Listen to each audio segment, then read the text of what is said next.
Today, we're unpacking a hot topic. Can a gluten-free diet impact autoimmune thyroid disease like Hashimoto's, even if you don't have celiac disease? And what does intestinal permeability or leaky gut have to do with it? Hi, my name is Dr. Ariane Mismer. I'm a functional medicine practitioner, doctor of physical therapy, registered dietitian, and owner of the Movement Paradigm Integrative Health Center. So Hashimoto's thyroiditis is the most common autoimmune condition worldwide, and it is growing. It occurs when the immune system mistakenly attacks the thyroid gland, leading to chronic inflammation and often eventual hypothyroidism. A growing body of research has explored possible root causes, including gut health, dietary triggers, and in particular, gluten. But many people go gluten-free without clear guidance or scientific support. That's what we'll explore today based on the latest evidence.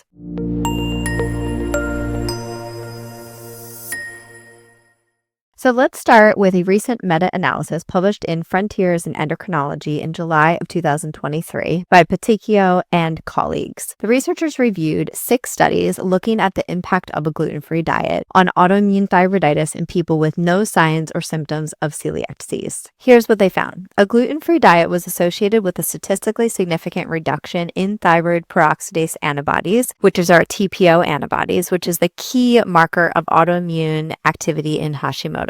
However, there were no consistent improvements in thyroid hormone levels like TSH, thyroid stimulating hormone, free T3, or free T4. And the results were heterogeneous, meaning that they included studies that varied in quality, in duration, and in population. So in short, going gluten-free may reduce your antibodies, but it doesn't necessarily mean that it will improve thyroid function or symptom resolution. More research is definitely needed in this area. But why would gluten matter at all? So to understand this connection, we have to talk about something called intestinal permeability, commonly known as leaky gut. So your gut lining acts as a selective barrier between the external environment, your food, your microbes, your toxins, and your immune system. In a healthy state, it's selectively permeable. But when it's disrupted by stress, infections, medications, or inflammatory foods, like potentially gluten, it can become hyperpermeable, allowing larger particles like toxins and potentially undigested proteins to enter the bloodstream. This can trigger an immune response. So now let's talk about zonulin. So zonulin is a key protein that regulates the tight junctions in the gut between the intestinal cells. So think of it as a gatekeeper. So when zonulin is elevated, the gates are opening,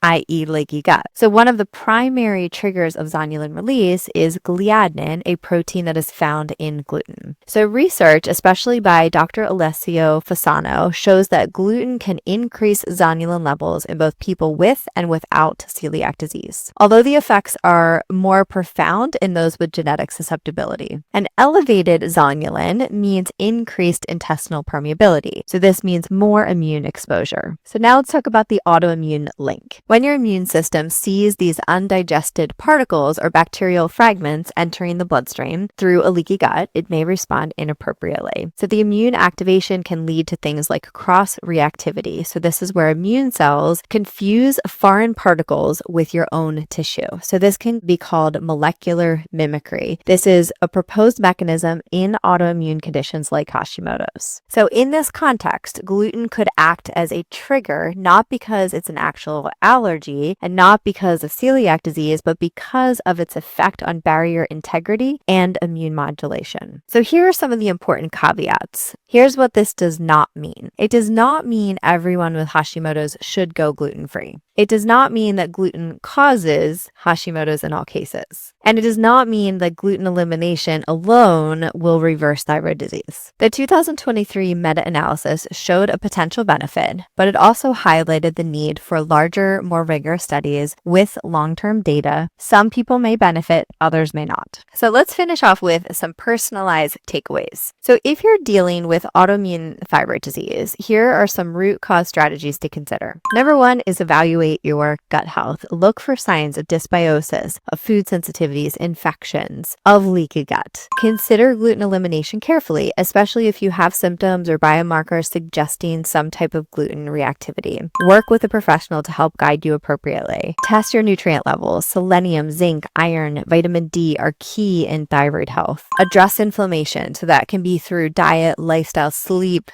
sleep, and stress management. And work with a functional medicine practitioner to help personalize your plan. Make sure that you are really doing the things that you need to do to balance your immune system and really optimize your health and well-being. So in summary, what does the science really say? What's the bottom line? Gluten can increase zonulin and intestinal permeability in some individuals. Leaky gut is a contributing factor in autoimmunity, including Hashimoto's. A gluten-free diet may reduce thyroid antibodies even in those without celiac disease, but we do need more data to make universal recommendations. Ultimately, the best approach is a personalized approach. It's not a one-size-fits-all. If you found this helpful, please give it a like, give it a share. Make sure you subscribe to our YouTube channel, The Movement Paradigm, for more tips like this on whole body wellness through integrative and root cause medicine. Check us out on our website, themovementparadigm.com. You can reach out for a discovery session for physical therapy, nervous system, functional medicine, and you can also check us out on our app on Apple or Google. We would love to see you there. Thank you.